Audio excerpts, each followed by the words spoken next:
Les amis, on va répondre dans cette vidéo à la question que tout le monde se pose, mais quand va démarrer cette all season? On va vraiment aller voir ce qui s'est passé dans le passé parce que l'histoire rime et il est fort probable qu'il se passe la même chose dans le présent. Et donc c'est ce qu'on va aller analyser. Vous allez voir qu'il y a vraiment des choses très intéressantes que j'ai pu observer et que je vais vous montrer sur ce cycle.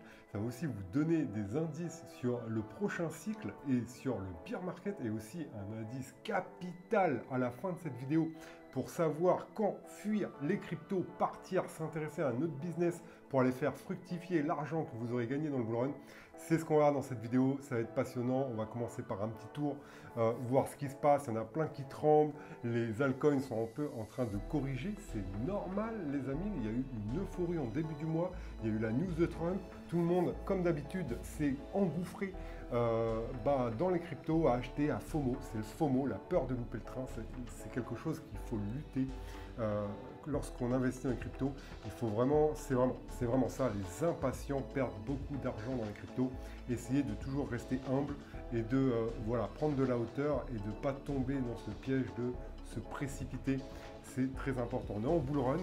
Et franchement, c'est la partie la plus compliquée à gérer émotionnellement, car on est bombardé d'émotions, tout le monde nous envoie des bonnes news, et il y a un piège redoutable qu'il faut absolument que vous soyez, que vous enleviez de votre tête. C'est vraiment d'aller sur les réseaux sociaux et de voir tous les gens qui investissent et qui se gavent, qui font des gros multiples, d'accord? Et de vous dire, ah bah moi non, mon portefeuille, il tombe, regarde, moi j'ai investi sur ces cryptos, elles sont pas montées, alors que lui, regarde, ça monte. C'est le piège le plus terrible, parce que du coup, vous pouvez vendre et acheter la crypto du copain qui, enfin c'est même pas un copain, hein, si vous partagez ça, c'est pas un copain, si vous allez acheter sa crypto qui est en train de monter, et pile quand vous allez l'acheter, c'est la vôtre qui va monter et la sienne qui va descendre. D'accord? Attention au jeu des chaises musicales en crypto. Je vous dis, le mindset, avoir un bon mindset, c'est ce qui va préserver votre capital durant ce bull run. Et vraiment toujours prendre de la hauteur, se poser les bonnes questions. Et vraiment, c'est très très important. Je sais qu'il y a beaucoup de débutants en ce moment qui rentrent sur le marché. Voilà, essayez de vous forger un mindset, de vous forger un état d'esprit pour le bull run, car c'est impitoyable. Vous voyez ce qui s'est passé avec les élections? Là, les altcoins sont un peu en train de corriger. J'avais bon espoir que l'all season se déclenche rapidement. Je pense que finalement, il va falloir attendre un petit peu et du coup, c'est ce qu'on va dans cette vidéo. Allez, fini pour cette introduction.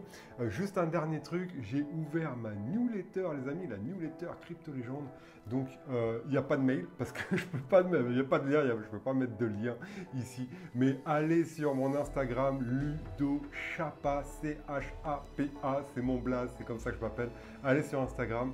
Et il y aura un lien dedans dans ma bio. Il faut être motivé pour rejoindre la newsletter Crypto Légende. Mais c'est de votre faute. Abonnez-vous ici à Crypto Légende. Abonnez-vous, mettez des likes, partagez. Et bientôt, je pourrai vous mettre des liens utiles. Cette newsletter, c'est vraiment quelque chose de lourd. On va aller voir un peu tout à l'heure. Et je vais vous partager l'info en quelques minutes et aussi mon ressenti. Il n'y a aucun conseil en investissement dedans, hein, ni dans cette vidéo, ni dans ma newsletter, nulle part. Je partage juste ce que je fais, je partage mon expérience et je pense que ça peut être utile à beaucoup, surtout qu'il y a des news vraiment sympas que je partage. Là, je réponds à la question dans ce mail, le Bitcoin peut-il atteindre 100 000 $ avant la fin de l'année? D'ailleurs, je vous pose la question, répondez en commentaire. Moi, j'y réponds dans le mail. Donc, allez vous inscrire à ma newsletter, allez sur Instagram et vous trouverez dans ma bio le lien pour vous inscrire. En tout cas, je suis content de partager cette aventure avec vous. Et voilà, je suis content. Donc c'est parti, on envoie, on commence la vidéo, je partage mon écran. Ok, donc on se retrouve sur mon tableau préféré, les amis. Donc ça n'a pas évolué depuis le mois dernier. On voit 29%, c'est un gros mois de novembre. D'accord? Mais qu'est-ce qu'on remarque? C'est que, regardez, en 2020, surtout que en 2020, que je sois bon ici, on avait 42% de hausse en 2020. D'accord? Lors du précédent Alvin, 2016, 5%. Donc voilà, regardez, quand on a un gros mois de novembre, l'année d'après, il est rouge, d'accord? Donc je pense déjà à l'année d'après, hein. Et ici, on a eu un petit mois de novembre, l'année du halving, hop, 5%, et l'année d'après, ça a vraiment explosé avec un 53%, d'accord? On a fait une fin d'année 2020 de folie, et on a surfé sur cette vague jusqu'à mars, d'accord? Jusqu'à mars, retenez ça. Et après, bon, on a tergiversé, on a baissé, on a fait une grosse baisse en mai, d'accord? On a repris un peu en juillet, et on a fait le top du bull run, enfin, un tout petit top, voilà, un chouille de plus qu'en mars, ici en octobre, d'accord? C'est comme si on avait eu deux bull runs, d'accord? C'est-à-dire qu'on aurait pu vendre en mars et revenir au mois d'octobre. Et en 2016, regardez, donc 2015, 39, donc là, en 2016, on est monté calmement, et c'est vraiment en 2017, regardez, que le bull run explose, d'accord, et pour après faire notre bear market l'année d'après, d'accord. Mais généralement, tout ça pour vous dire que l'année du halving, eh ben, c'est là où les choses commencent, le festival commence, et c'est souvent l'année d'après que ça se déclare, d'accord. Donc ça, c'est quelque chose à prendre en compte. On est au tout début du bull run, donc déjà, si vous posez la question, est-ce que c'est trop tard pour surfer ce bull run? Non, d'accord. D'ailleurs, je vous encourage à aller voir ma dernière vidéo parce que j'explique par rapport à la gestion du risque, c'est quand les meilleurs moments de rentrée. Il y a deux gros replis par bull run. Repli, c'est grosse correction de plus de 30% et de plusieurs semaines. Et du coup, plus on va avancer en bull run et plus on va passer ces replis, plus ce sera risqué de rentrer. Donc là, on n'a toujours pas eu de repli. Là, ce qui se passe en ce moment, c'est de la gnognotte, d'accord? On n'a rien vu. Et donc, voilà. Pour le moment, les altcoins, ils sont toujours en dessous leur plus haut de mars dernier lors du mini-cycle. Et ça, on va le pulvériser. Donc, il est toujours bien de rentrer. Allez, c'est parti.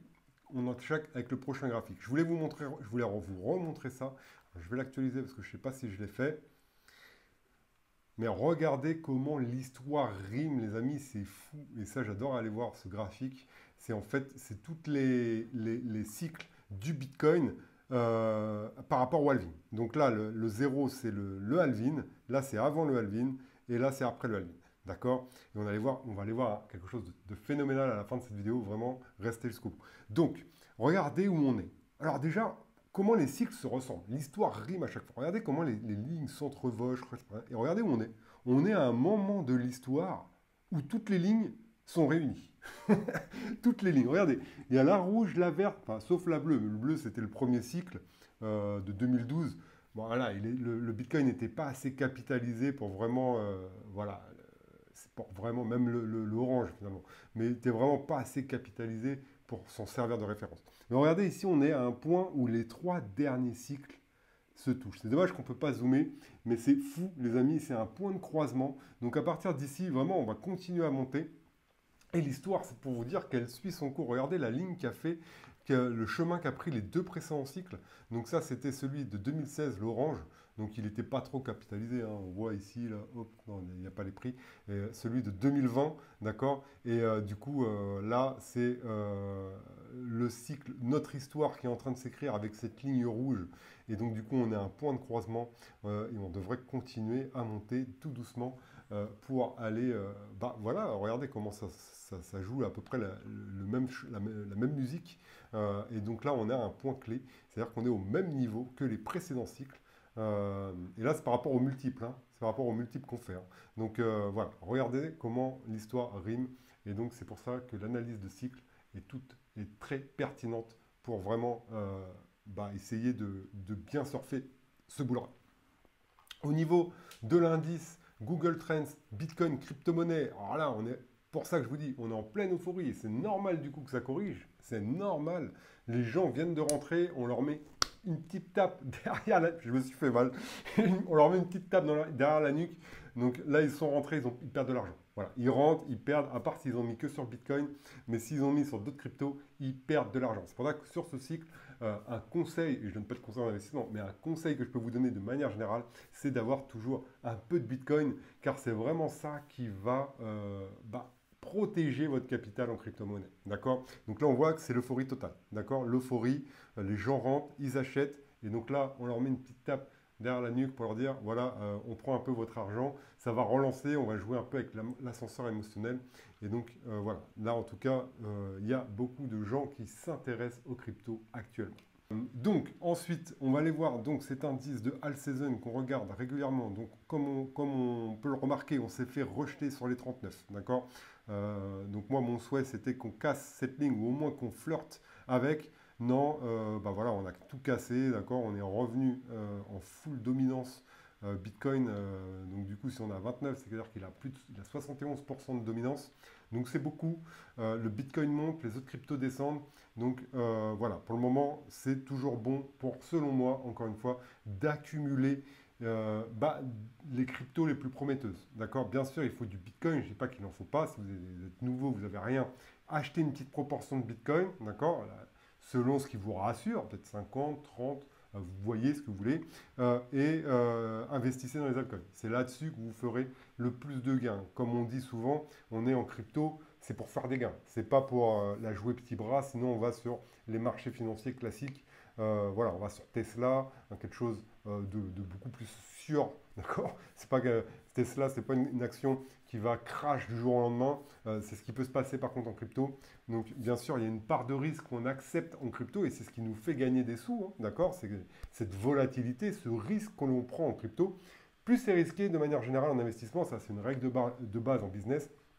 Plus on prend de risques, plus on va être récompensé. Mais plus on prend de risques, plus il est possible qu'on reparte la queue entre les jambes. D'accord. Donc vraiment, attention, toujours avoir une gestion du risque et un plan bien ficelé lorsque vous investissez en crypto-monnaie. C'est la clé de la réussite, tout simplement. Donc voilà pour ça. Donc moi, ce que j'attends pour le moment, on fait des plus bas de plus en plus haut, quoi qu'on puisse en dire. Donc pour le moment, on a été rejeté, mais on n'a pas cassé ces plus bas. Donc là, sûrement, on devrait repartir. Les altcoins devraient repartir prochainement. Et c'est ce qu'on va aller voir maintenant. On va analyser ça sur les graphiques. On va aller en profondeur. Restez bien. C'est la partie la plus importante de la vidéo. Et à la fin, la petite touche finale avec la deadline pour sortir des cryptos. Allez, c'est parti. Donc nous voici sur le graphique de la dominance du Bitcoin. C'est tout simplement la même chose que l'on vient de voir ici, mais du coup avec des bougies et où on peut faire du coup une meilleure analyse. Donc c'est tout simplement la dominance du Bitcoin. Donc c'est le pourcentage de force du Bitcoin par rapport à toutes les autres crypto-monnaies. Bien sûr, il n'y a pas les stablecoins dedans. D'accord. Il n'y a pas les cryptos stables comme l'USDT, l'USDC, le DAI, etc. D'accord. Donc déjà, qu'est-ce qu'on remarque? On remarque qu'il y a deux grosses vagues où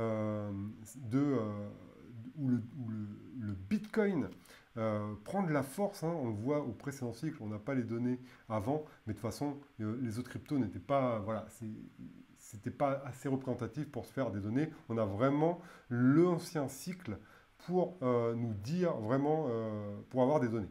Donc on voit qu'il y a eu, voilà, la montée dure généralement très longtemps et la descente est fulgurante. Regardez, là on était là, on est descendu chercher les 35% de dominance sur le Bitcoin pour après remonter en escalier tout tranquillement ici et après descendre violemment.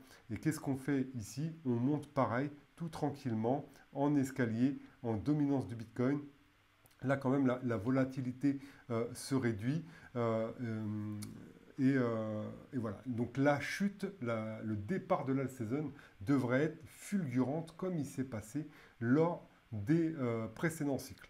Donc maintenant, regardez, j'ai mis des lignes en plus. Donc la ligne jaune, c'est le halving. La ligne violette, c'est les élections de 2016, 2020, 2024, halving de 2024, halving de 2020, halving de 2016. Jusque-là, tout va bien.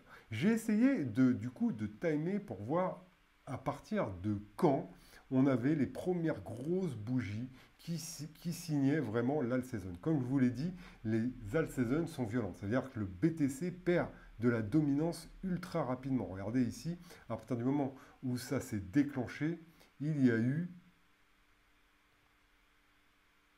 voilà, 56 jours. D'accord, 56 jours pour arriver à 35%, 39% de dominance. Mais quoi qu'il en soit, même si celle-là, elle a été un peu plus longue, on voit que ça remonte. Et après, c'était violent ici. Hein.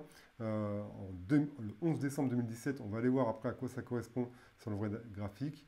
Ici, 28 jours. Voilà, 28 jours ici lors du bull run. D'accord. Donc ici, ça devrait être la même chose. C'est-à-dire que quand ça va commencer à descendre, ça va être très violent. D'accord. Donc c'est pour ça qu'il faut... C'est encore le temps de se positionner parce que c'est là qu'on va faire les gains. D'accord. C'est là que les investisseurs crypto font des gains peut-être pas life changer, ça dépend de la somme qu'on met, mais font des gains conséquents. C'est là où on fait, voilà, où on réussit notre bull run, où on le loupe. D'accord? Si on n'est pas sur les bonnes cryptos, on va le louper. Si on est sur les bonnes, on va se remplir les poches.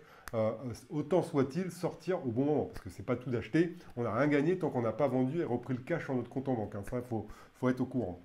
Et donc, du coup, comme vous l'avez vu ici, j'ai mis des timelines. Donc, regardez, 140 jours il a fallu avant d'avoir vraiment le signal baissier avec la première grosse bougie.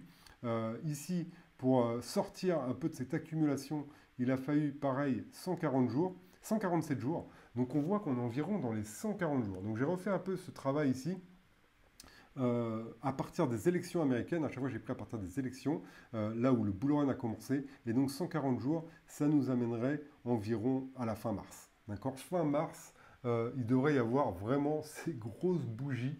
Donc d'ici là, vous voyez, ici ça avait commencé à descendre. Hein. Ça avait commencé à descendre. Ici, on va monter lui pour... On va monter lui ici pour mieux voir. Ça avait commencé à perdre de la dominance jusqu'à arriver à 60. Hein. D'accord? Donc 60, hop. Même perdu. Faire ça bien. 17%, d'accord? Dans un premier temps. D'accord? Après, au bout de 56 jours. Donc d'accord, 56 jours, on avait atteint le top et on a commencé à descendre. D'accord? Et donc ici, du coup, on voit qu'on est monté. 140 jours, ça correspond à fin mars. Mais on voit que ça va potentiellement, du coup, encore un peu monter, peut-être aller toucher ce sommet ici, hein, qui correspond, hop, correspond à cette zone où on a commencé, du coup, à tomber la dernière fois. Là, si on se met ici, bien en dessous, voilà, on voit qu'on est juste en dessous de cette zone. D'accord? Donc peut-être qu'on va taper ici et tout d'un coup descendre. Ou alors peut-être qu'on va l'intégrer et du coup monter encore un peu plus dans la dominance du Bitcoin pour après descendre. Mais en tout cas, ici, voilà, on est proche d'un sommet du Bitcoin pour un renversement vers les altcoins. D'accord? Maintenant, si on regarde les dates pour voir un peu quand s'est déclaré l'alt season, donc dans un premier temps, le 4 janvier, le Bitcoin a commencé à descendre en 2020. D'accord? On va d'abord aller voir ici. Faire les choses dans l'ordre. Le 13 mars, non, c'était le 27 mars. On va aller voir ici, j'ai fait le même travail avec les mêmes lignes. Le 27 mars, on va voir où on est ici en 2017. Donc en 2017, le 27 mars. Donc là, vous voyez les élections, on croit que le bull run, il n'a pas commencé tout de suite. Mais non, les montées, il avait fait x2 le Bitcoin. Hein. D'accord? Entre l'élection ici, où il est à $600 et il est monté environ là, 1400, bon, il a fait un x2, d'accord? Et donc j'avais dit, du coup, j'avais dit quoi? J'avais dit, quelle date? Voilà, là, ici c'était le 27 mars. Le 27 mars.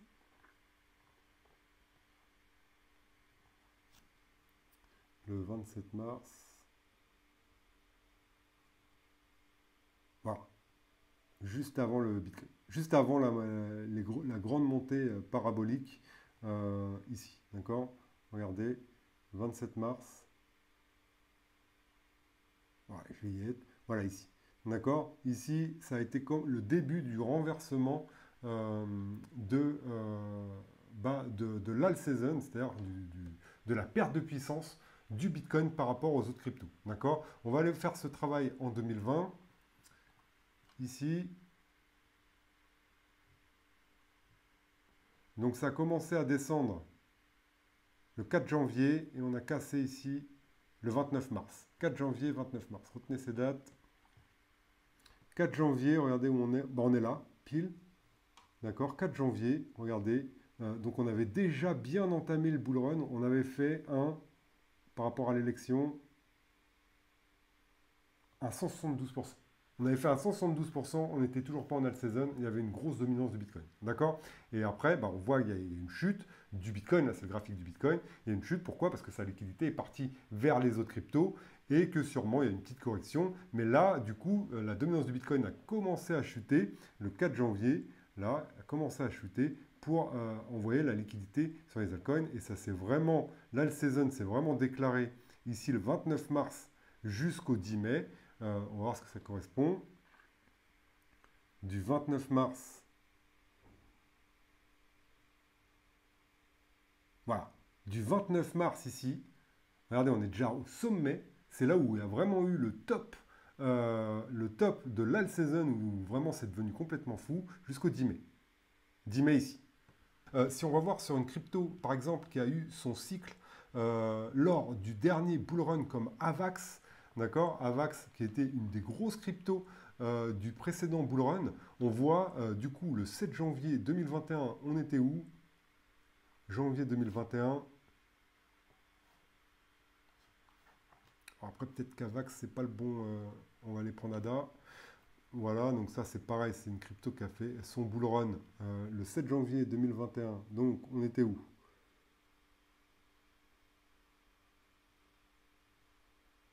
Voilà, regardez. 7 janvier 2021, on était grosso modo ici. Allez. Et on n'avait pas vu la saison. Voilà, on était là. On n'avait pas vu la saison. Et du coup, le 25 mars, on a dit du 25 mars au 30 mai 2021.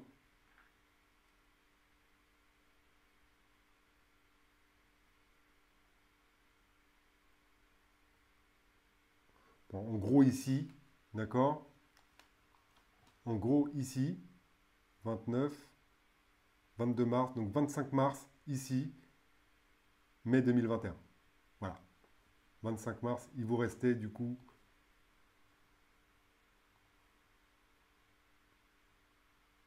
un x2 à aller chercher. Mais si vous étiez rentré en janvier, quand le prix du Bitcoin a commencé à perdre en dominance, bon, on va pas tergiverser, on va dire là, alors on va prendre là, vous auriez fait un x5. D'accord? Donc vraiment pensez à ça. Pensez à ça. Le mieux c'est de se positionner le plus tôt possible, même si ça baisse au début que vous achetez. Là, pour le moment, le Bitcoin, il est toujours en train de monter. Donc ça veut dire qu'il n'a pas entamé sa chute.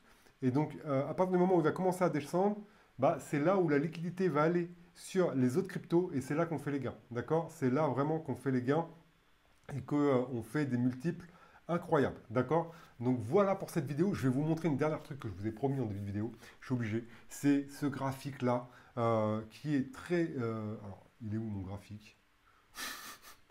Alors, il est où ce graphique?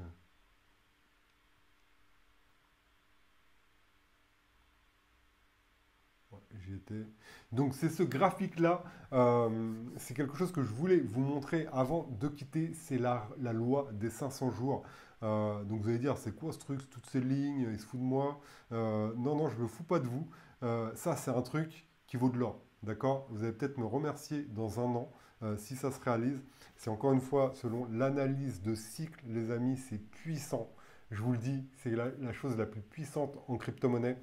C'est que regardez, la règle des 500 jours. Là, vous aviez le halving de 2012. Vous achetiez 500 jours avant, d'accord? Bon, vous achetiez presque à un sommet, mais du coup, il y avait quand même un multiple de 10 000% à aller chercher, même si vous achetiez ici. D'accord? Et si vous avez vendu 500 jours après le halving, eh bien, vous vendiez avec une super plus-value. D'accord? On va dire, on achète en haut de la mèche, on ressort en bas de la mèche. D'accord? Ça fait du 3000.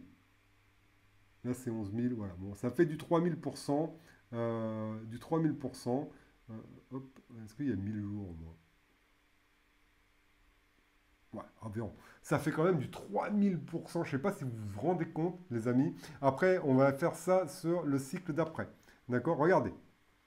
Ici, 500 jours avant, on achetait pratiquement le point bas du Bitcoin. Alors, regardez le point bas du Bitcoin ici, 500 jours avant. Pratiquement, c'est pas le point bas absolu, mais on s'en fout. D'accord? Et si on revendait 500 jours après, vous faisiez un 8775%. 500 jours après. C'est pas fini.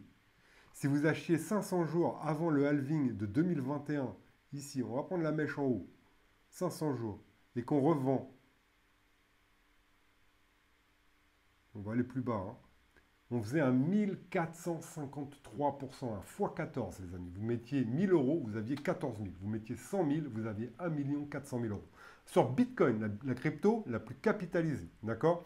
Et là, regardez, sur ce cycle-là, on aurait acheté 500 jours avant, d'accord? Donc 500 jours, c'est là, c'est pratiquement le point bas, d'accord? Et là, rien qu'à l'heure actuelle, on serait à un x5. On serait à un x5 en 700 jours, soit 2 ans, x5, donc ça dépend de la somme que vous mettez.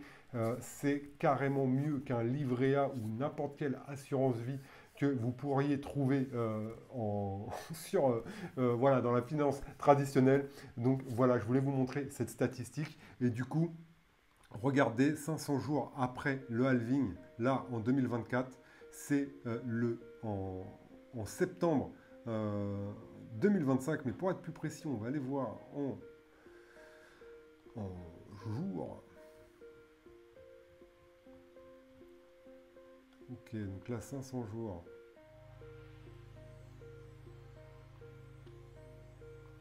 500 jours pour être bien vraiment précis, parce qu'à chaque fois ça bouge quand je change. 515. Voilà, c'est là. C'est le 1er septembre 2025, les amis. Vous devez vous poser la question, est-ce que je sors des cryptos? Est-ce que je m'arrache? Ça y est, c'est fini, c'est bon pour moi. D'accord? Ça, c'est quelque chose que vous devrez vous poser. Vous aurez fait sûrement votre beurre. Après, on va passer en bear market. Donc, ça ne veut pas dire, encore une fois, si vous croyez en Bitcoin, peut-être qu'il ne faut pas les vendre. Peut-être que vous pouvez subir un bear market avec. Mais sur toutes ces cryptos spéculatives que vous avez achetées, il va falloir faire un choix déterminant à ce moment-là, en septembre 2025. D'accord? Ce sera sûrement la fin des cryptos pour ce cycle. Sachant que, regardez ici quand même, si on voulait être serein, c'est pour ça qu'il est bien d'avoir des cibles de prix. Regardez ici, ça a duré 370 jours. Après, il y a eu cette grosse correction, d'accord, de pratiquement 50%, on l'a vu la dernière fois, avant de remonter. Et du coup, ici, on aurait racheté. Voilà, on n'aurait pas été serein. Là, franchement, ici, si on aurait attendu les 500 jours, avec cette grosse correction, on se serait dit, ah, ça se trouve, ça ne va pas le faire cette fois-ci. Parce qu'il faut le vivre, les moments. Hein. C'est pas tout d'analyser là, il faut se mettre à la place. Il faut vivre les émotions, hein, d'accord? Ouais, 500 jours, en fait, c'est facile. Si, imaginez ici, 500 jours, c'est le 1er septembre. En mars, ça atteint les 200 000 $. Et qu'en avril, bing, moins 50, ça revient à 100. D'accord? C'est dur de résister jusqu'aux 500 jours pour revendre. D'accord? Même si ça refait un double top comme lors du dernier cycle. Donc posez-vous toutes ces questions, mettez-vous à la place, essayez de vivre les émotions en avance pour pas qu'on rentre dans votre tête et qu'on vous fasse faire n'importe quoi. Et voilà, en tout cas c'est tout pour cette vidéo, je pense qu'elle est assez longue. N'oubliez pas de mettre un like les amis, n'oubliez pas d'aller vous abonner sur mon compte Instagram à la newsletter Crypto Légende, j'envoie plein de valeurs, il y a des news, il y a vraiment des trucs très importants. Est-ce que le Bitcoin va aller à 100 000 $ avant la fin de l'année? Il y a un site qui a assez raison, qui a souvent raison, qui a dit quelque chose. Ça, pour le découvrir, il faut aller sur la newsletter. Je vous remercie de m'avoir écouté. N'oubliez pas le like et de vous abonner à la chaîne. Et je vous dis à la prochaine.